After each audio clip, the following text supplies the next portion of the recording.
Trick number 49, dual nature of radiation and matter. இந்த சாப்டர்ல photoelectric effect occurs by the incidence of, அதாவது photoelectric effect நடக்குது. ஒரு particular radiation பட்டுச்சுனா photoelectric effect நடக்கும். வேற எந்த ரேடியேஷன் பட்டா photoelectric effect நடக்காது அப்படிங்கிற மாதிரியான क्वेश्चंस எல்லாம் கேட்கலாம்.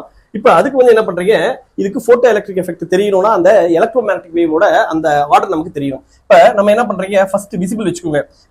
விசிபிளுக்கு ரெண்டு பக்கமும் பாருங்க. ஒரு பக்கம் வந்து V இருக்குன்னா இது விசிபிள் அப்படினா, இந்த பக்கம் வந்து UV, இந்த சைடு வந்து IR. யூவிக்கு அந்தாண்ட இருக்கிறதுனா எக்ஸ்ரே அண்ட் காமா ரே வரும். ஐஆருக்கு இந்தாண்ட வரது பார்த்தோம்னா மைக்ரோவேவ் அண்ட் ரேடியோ வேவ்ஸ் அப்படிங்கிறது இதுதான் ஆர்டர். இப்போ வந்து என்னன்னா இந்த பக்கத்துல இருந்து இப்படி போகும்போது என்ன ஆகும்னா ஃப்ரீக்வன்சி இன்க்ரீஸ் ஆகும். ஃப்ரீக்வன்சி இன்க்ரீஸ் ஆச்சுன்னா என்ன அர்த்தம், எனர்ஜி இன்க்ரீஸ் ஆகுதுன்னு அர்த்தம். இப்ப யூவி லைட் பட்டு நமக்கு என்ன ஆகுதுன்னா ஒரு போட்டோ எலக்ட்ரிக் எஃபெக்ட் நடக்கல அப்படின்னா வேற எந்த ரேடியேஷன் பட்டு நடக்கும் அப்படின்னு பார்த்தோம்னா ஒருவேளை எக்ஸ்ரே பட்டு நடக்கலாம், இல்லாட்டி காமா ரே பட்டு நடக்கலாம். ஆனா visible, IR, microwave, radio wave எது பட்டாலும் நமக்கு போட்டோ எலக்ட்ரிக் எஃபெக்ட் நடக்காது. சரியா? இப்ப விசிபிள் லைட் பட்டு நமக்கு வந்து என்ன ஆகுது, போட்டோ எலக்ட்ரிக் எஃபெக்ட் நடக்குது.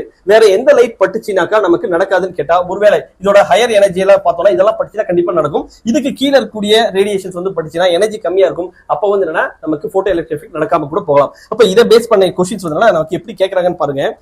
when ultraviolet radiation incidence on a metal plate, then photoelectric effect does not occur, it occurs by the incidence of. அப்ப UV light பட்டு ஒரு photoelectric effect நடக்குது, வேற எந்த ரேடியேஷன் பட்டுச்சுனா நமக்கு photoelectric effect நடக்காது அப்படிங்கறது கேக்குறாங்க. IR, X-ray, radio and microwave அப்படிங்கறது கொடுத்திருக்காங்க. நமக்கு வந்து பாருங்க UV ray பட்டு நமக்கு என்ன ஆகுது, நமக்கு photoelectric effect நடக்கல. அப்ப அதுக்கு கீழ கூடிய ரேடியேஷன் என்ன, ரேடியோ வேவ், இன்ஃப்ராரெட் ரே, அதே மாதிரி மைக்ரோவேவ், இது எது பட்டாலுமே நமக்கு இந்த photoelectric effect அப்படிங்கிறது நடக்காது. ஆனா அதை விட அதிகமான ரேஞ்ச் என்ன இருக்கு, எக்ஸ்ரேஸ் படும்போது வந்து ஒருவேளை நடக்கலாம்.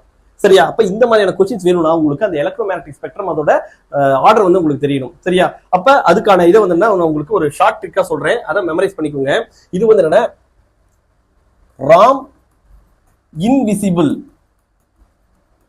அண்டர் எக்ஸ் கேரேஜ் அப்படிங்கிற இந்த வேர்டு வந்து என்ன நீங்க மெமரைஸ் பண்ணிக்கோங்க. இதுல ராம்ல வந்து பார்த்தோம்னா இது வந்து பார்த்தோம்னா ரேடியோ வேவ். சரியா? இது வந்து பாருங்க மைக்ரோவேவ். இன்விசிபிள்ல இது வந்து என்ன, ஐஆர். இது வந்து என்ன, விசிபிள். சரியா? Visible light.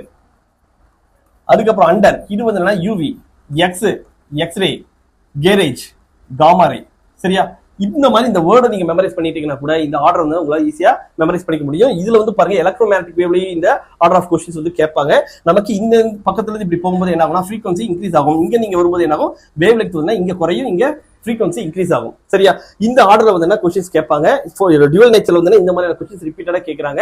இதுல உங்களுக்கு பிராக்டிஸ் क्वेश्चंस வேணும் அப்படின்னா என்ன பண்றீங்கன்னா 9750771555 அப்படிங்கிற இந்த நம்பருக்கு ட்ரிக் நம்பர் 49 அப்படிங்கறத போட்டு உங்களோட நேம் அண்ட் டிஸ்ட்ரிக்ட் ஃபார்வர்ட் பண்ணுங்க. உங்களுக்கு தேவையான பிராக்டிஸ் क्वेश्चन உங்களுக்கு தேடி வரும்.